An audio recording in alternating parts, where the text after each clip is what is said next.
I'm a newbie in crypto trading, especially futures. What do you suggest is the best time to enter trades? Thank you and more power! Alright, okay. Unang-una, pagka newbie po, kung po pwede lang ha, ito lang, suggestment ko lang sa mga newbies, especially dun sa mga bata pa. Kung newbie po kayo sa crypto, avoid nyo muna yung futures. Kasi most likely masusunog kayo dyan. Kung newbie kayo, kasi wala pa kayo experience.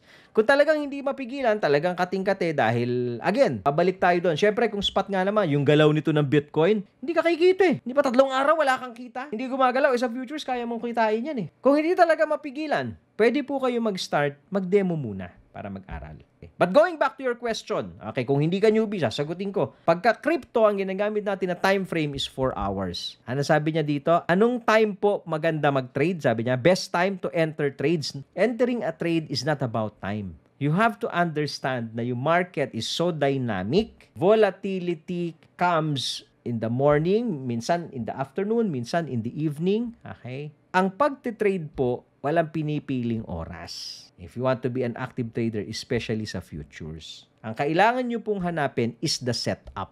You trade when there is a setup. Not because it's alas 8 na, it's time to trade. Not because it's alas 3 na, it's time to enter, it's time to buy. No. You have to trade because nandun yung setup na inaantay mo. Pag walang setup, walang trade. Follow for more Tito Moves!